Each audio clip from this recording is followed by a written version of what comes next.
Welcome to Gift of Life, the Organ Transplant Podcast. These are the stories of those who have received, given, and who are waiting for the gift of life, organ transplantation. Now here's your host and heart and kidney recipient, BJ Odom. Welcome to the Gift of Life, the Organ Transplant Podcast, where we explore the extraordinary world of organ transplantation. I'm your host, BJ Odom. Each week we share inspiring stories and introduce you to remarkable individuals sharing their own transplant stories.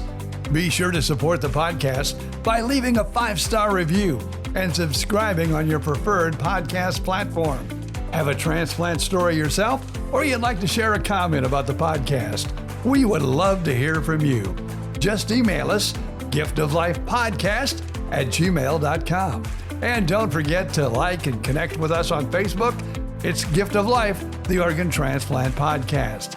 And check out our new website, giftoflifepodcast.com. Welcome to episode 68. We bring you a powerful story that spans continents, cultures, and decades.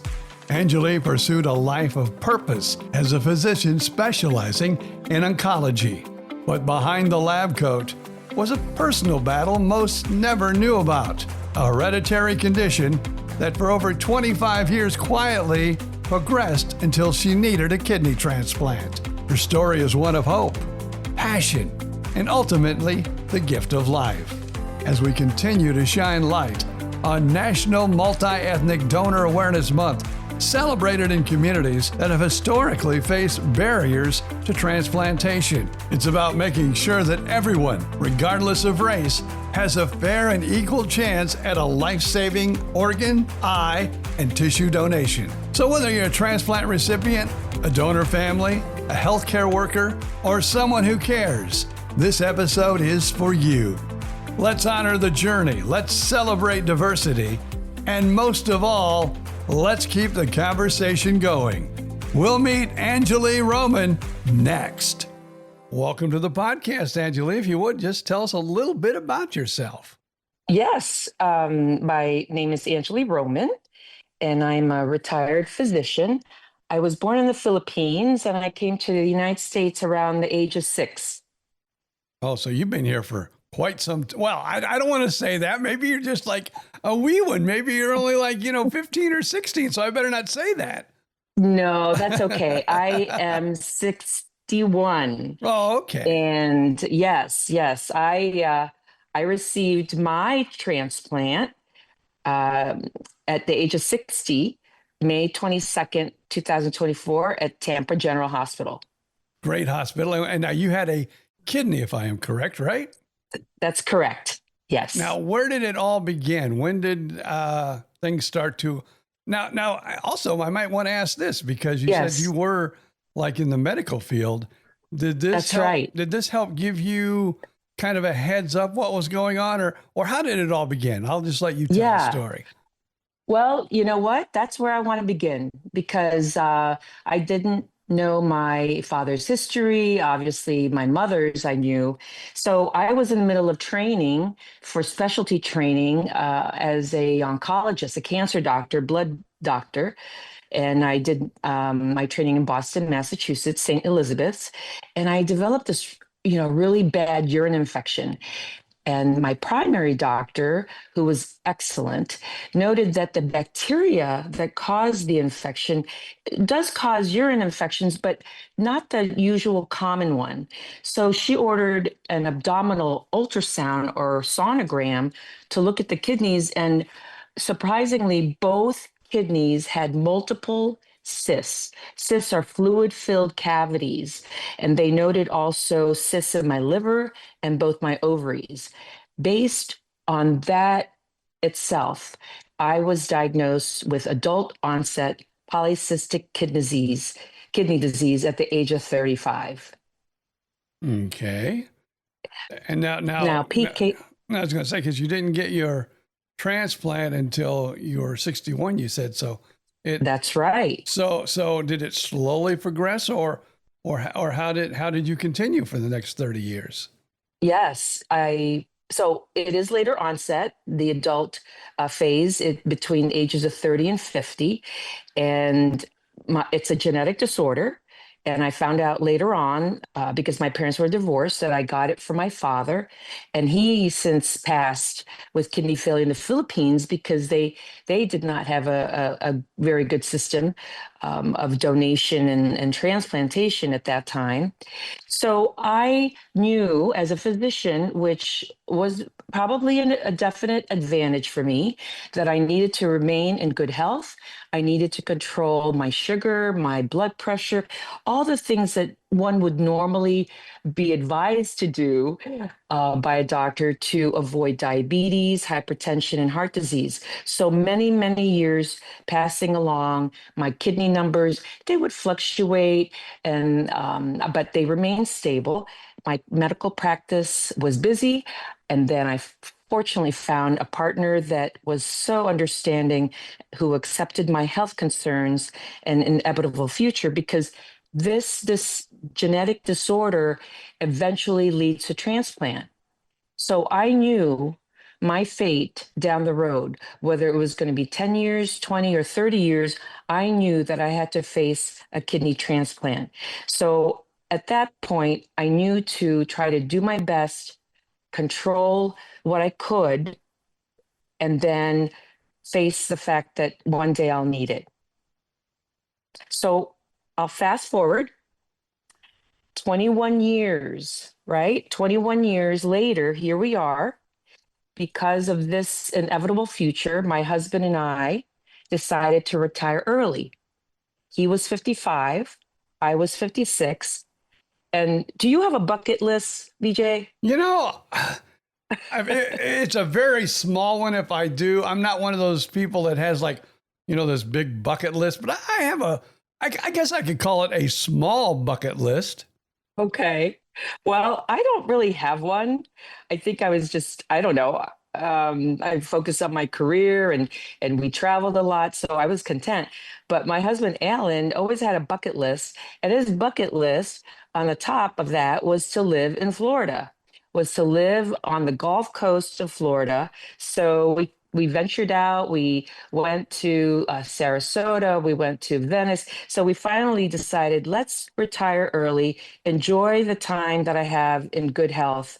And we moved to Siesta Key, Florida, early 2020. Nice area. So, yeah. So now, I thought I had 5 years. I thought I had at least 5 years. That's just my own, calculation. But I started to feel tired. I had more shortness of breath. I'm not a very athletic person, but I swim, I walk. I started to lose weight and definitely muscle loss. And my local nephrologist said, you know what? Your numbers are worsening. This is the time to get you hooked up with a transplant center. So I know you know very well Tampa General from your own experience and your transplants. And we both agree that they are top in the nation. BJ, I didn't know this. I mean, when we moved to Florida, we just said, okay, Siesta Key, Sarasota, that's a nice location. But to me, it was God sent that we were here. So I did the workup. I got listed on UNOS, right? Mm-hmm. The organ donation waiting list for deceased donors at Tampa General. And so we waited. And at this time, I did not require dialysis. I don't know if you had to have dialysis yourself. Now, I have kidney. I have talked to recipients that had to go on dialysis, some for a little while, some for a long while.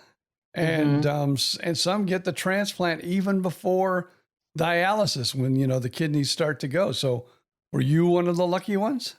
Yes. And, as we've been told, survival and acceptance of the organ is more successful if you can get it before dialysis. So I was very fortunate, not on dialysis, but unfortunately, two relatives, they did step up. They wanted to donate, but because of their pre-testing, they were not eligible. But this is where I always ask people if you believe in fate. You don't have to be God fearing, I don't think, but do you believe in fate or coincidence? What do you believe in? I believe that somewhere, somehow, faith is going to throw things in your direction when you need it, whether it's a godly thing or not. I do believe in faith. Fate, Yes. fate is out there waiting for you somewhere. That's right. That's right. So, with my faith that I knew that I was going to get a donor somehow, but I really think we were meant to be in this area. So, Alan is a avid baseball player. He coached his kids. He played in college. So he started senior softball. Are you aware of that? Oh yeah, because Um, I'm originally from okay. Fort Myers, live here now in Central Florida, and that's Okay. been a big thing Well, in Florida. Yes.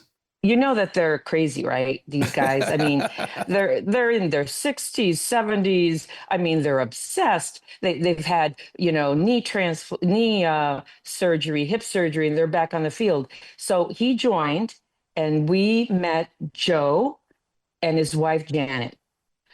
Joe was always wanting to be a donor. His wife is a leukemia survivor, and she has been a survivor for over 35 years. He's on the bone marrow transplant list, so he's always wanted to pay back and donate. And lo and behold, guess what? He matched. Now, it wasn't the perfect match. And in some of your listeners, there's a number six of these antigens that you got to match with the donor. He only had like 3 out of 6. So Tampa said, you know what? Joe's your donor now. What if we look in the National Living Donor Registry? What if we look for someone who might match you even better? So you were kind of like in a donor chain then. I've heard it referred That's to that right. before. Yes. Yes. So, of course, waiting on the UNOS list, I was waiting for a deceased donor, but Joe stepped up. He was a match, and then because of him, I went into this other pool, and they found me even a better match, a 5 out of 6 match. So we were in a donor chain. He donated to someone in Wisconsin, or sorry, Philadelphia. My donor came from Wisconsin, and here we are. It's unbelievable. 1 year later, May 2025, I'm doing great. He's doing great, and because of him, he saved 2 lives. Now, have you met this person from Wisconsin yet, or is that kind of a mystery to you? So it's always a very private thing, and it's up to the recipient to reach out. And of course, I wanted to. So I wrote a letter, and at this point, we are on email. We are hoping to meet in the future. And I am so forever grateful. My two angels, Joe, and my main donor, they really are forever my angels. Now, how about your softball friend, your husband's friend? Has he met his recipient yet? Well, that is a different story, and I haven't heard from him recently in the sense of contact. So I'd have to say no. Okay. And some people want to remain private. And there's no problem in that. I know a lot of people are, there's a lot of people that are very pro doing it. And then there are very many people too that are just simply, well, I don't know. So Right. I really, as a recipient myself, I understand both sides of that coin. Yes, yes. And I just want to get back to being a doctor. I am grateful. And even though my career, it was about a 20 and a half year career, um, I could have been a doctor longer. I was starting to feel symptoms. And then, what scared me was how I was going to be in my health, that I couldn't do anything. So I did probably stop practicing a little earlier because I wanted to do some things before I needed the transplant. but keeping my health in good form, I think that was an advantage too, because as you know, a lot of people don't watch their health, and it doesn't have to be this genetic disorder, right, that puts us into organ failure. I mean, it's poorly controlled diabetes, hypertension, all those health concerns, that people need to have better control of to avoid organ failure. Very true. Very true. So Yeah. and you're doing good now. It's like a year out. And because we were trying to connect last week, but you are off frolicking. So I finally got the permission from my Tampa people that I could, do more traveling, and it was mainly international traveling that we were concerned with.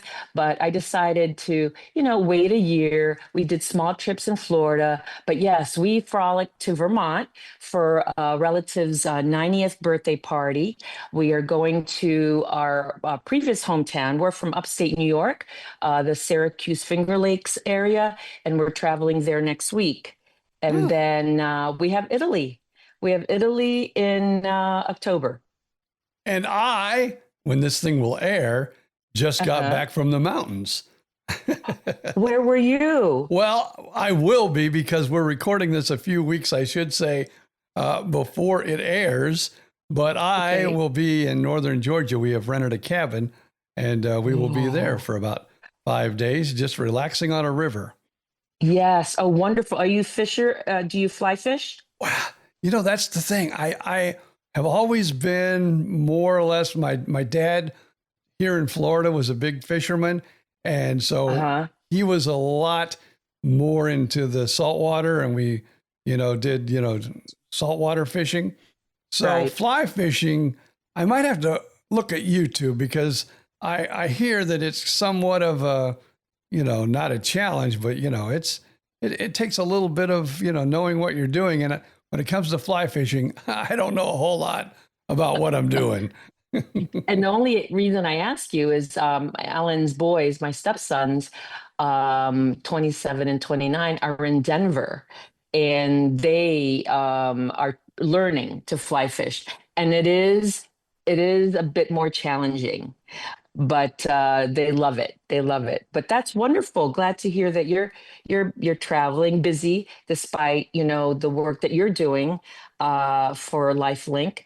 I mean, I admire you for giving back and all these podcasts, and just the amount of the wealth of education and information that you're giving to people, about donation and transplantation. I think it's wonderful.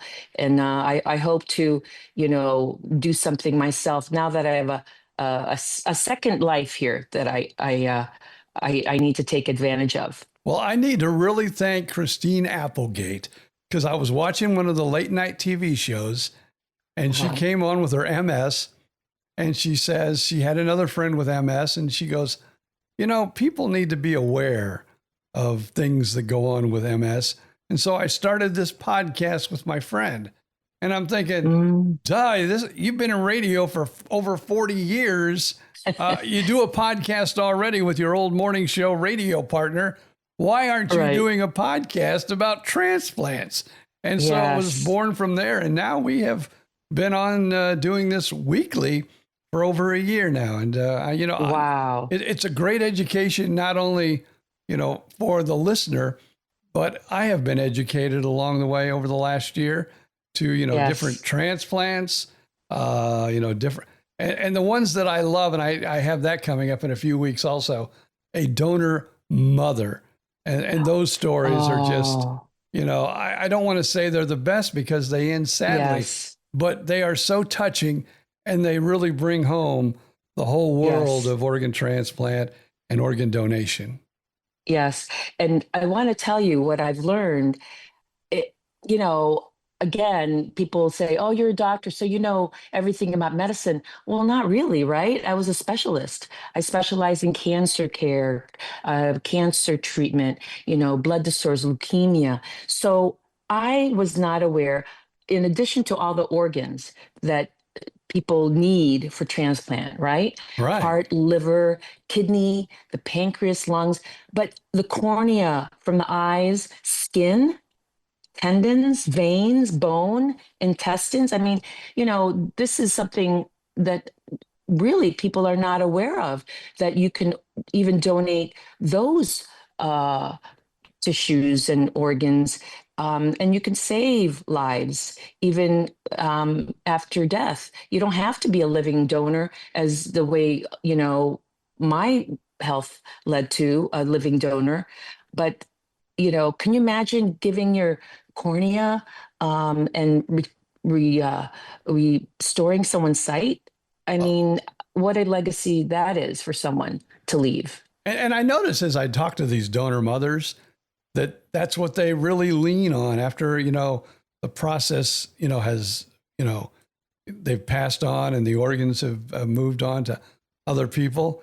They feel Yes. that their loved one's legacy continues on. And that makes them, obviously, when you lose a loved one, it's not a good feeling. It's a very sad time, but yet it gives them, I don't know, I don't even know how to explain it, but it gives them something that the legacy lives on, and their Yes. and their loved ones live on it. And it really, I've talked to a lot of the donor families, and it really, when it comes down to it, even though they're sad about the loss, but the continuation of the legacy, it just makes them feel super happy.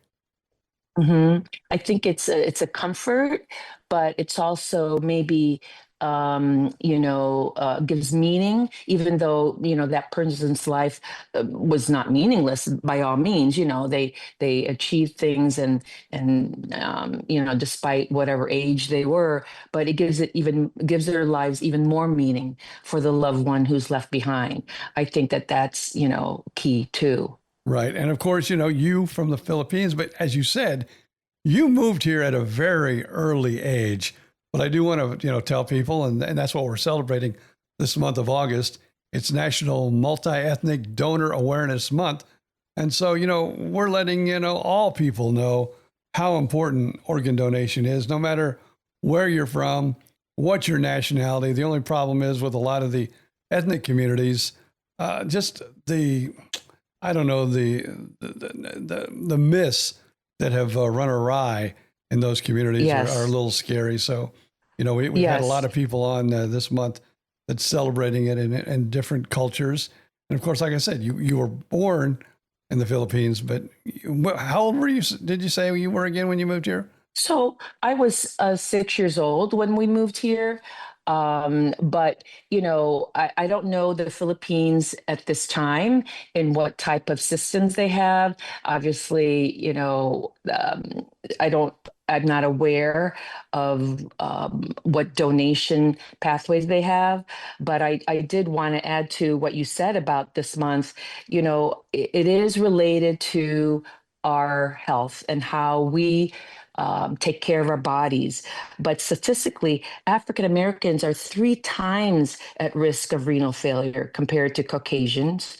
Mm-hmm. Hispanics are 1.5 times increased risk to non-Hispanics. And so if you get a donor they can still get a organ donation outside their ethnic group, but there is science to say that if you share genes because of your ethnicity, that even supports the success of a donation. So I think that's why we want to encourage people to donate, especially in these minority groups, to give them awareness. And we know, BJ, there may be personal reasons, there may be religious reasons that people hesitate, but if they're more aware that there's other modes of donation, not just main organs, and to maybe even educate them also about their health. We can encourage people to donate and maybe reach some people to take care of themselves a little bit better. Now, since you are in the medical community, I'm going to throw you a curveball. I hope you don't mind. Okay. and you may not have read up on this at all, but I'm a kidney recipient. Also, you are. And, we know there are chances that these kidneys will reject or eventually say, okay, I've been in you now for 15, 20 years. It's time for me to exit. I've done my job. Because, kidneys just don't seem, to last as long as maybe hearts and other organs.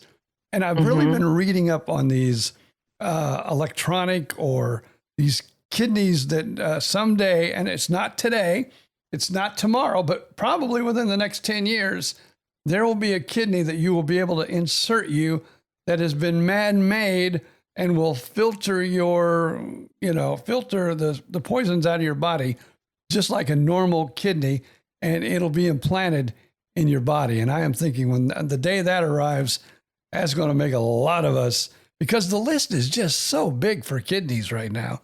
And so this is going to be a game changer when it happens. Unfortunately, I'm going to have to read up on that myself, but can you imagine? Is this more a mechanical thing, or is it a cloning thing? I know that there's been science on cloning. But as you said, there are over 104,000 men, women, and children who need a life-saving organ transplant. I mean, that's astonishing. And again, there's so many different things you can donate. So I really, by joining LifeLink and doing this with you, I feel that I'm just paying it forward. I want to do my part, and maybe I know that you've encouraged me to do a little bit more to be involved. So I thank you for that. Well, I thank you for being on. And anything that we may have missed or something you'd like to touch on before we wrap things up here today? Yes, I definitely want to. I know that we're part of LifeLink, and it's a Florida, Georgia organization, but anyone can go on this link, donatelifeflorida.org. And it's a donor registration and also lots of information about it. And I think that they are involved in Georgia. The foundation, Donate Life Foundation, is involved in Georgia and Puerto Rico, as well as Florida. Yeah. So, yeah. Great organization. Yes.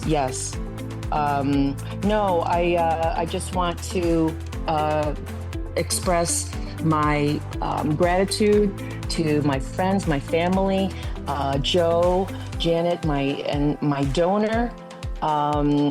This has given me a second chance, and I want to be able to give back and share with people my experience. So I really appreciate you having me do this. Thank you so much, Angelie, for sharing your story with us today on the Gift of Life podcast. And be sure to check us out each week for a new heartfelt episode. If you have a transplant story, just email us, giftoflifepodcast@gmail.com. Also, if you have comments about the podcast, love to hear from you.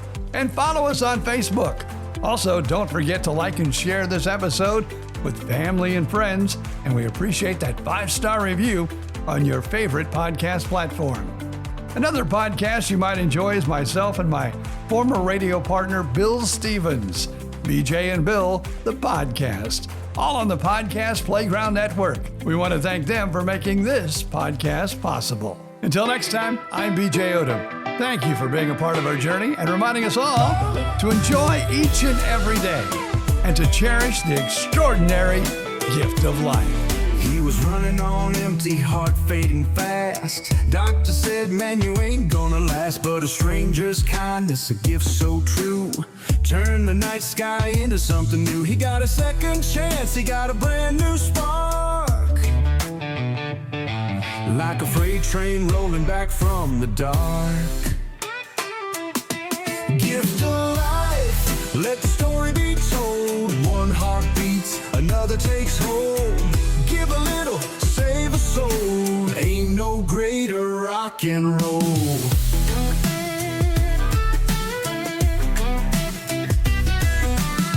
15 years later, the road got rough. The fight ain't over when the climb is tough. Needed a kidney, the race was on. Another hero stepped up, kept him strong. Every breath he takes is a tale of hope. One life saved, another can cope. Gift of life, let the story be told. One heart beats, another takes hold. Give a little, save a soul. Ain't no greater rock and roll.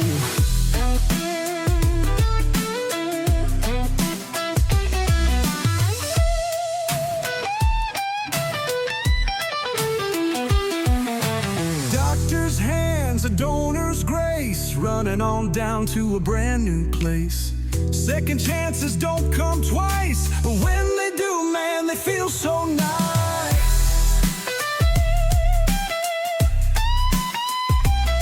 So let's spread the word, let the people know. One yesterday lets a miracle grow. You don't need wings just to save a man, just a little love, a helping hand. Gift of life, let the story be told. One heart beats, another takes hold. Give a little, save a soul. Ain't no greater rock and roll. BJ still rockin', still standing tall, thanks to the ones who gave it all. Gift of life, hear the sound. Pass it on, pass it down. The Gift of Life podcast, hosted by BJ Odom. Listen now. Listen now.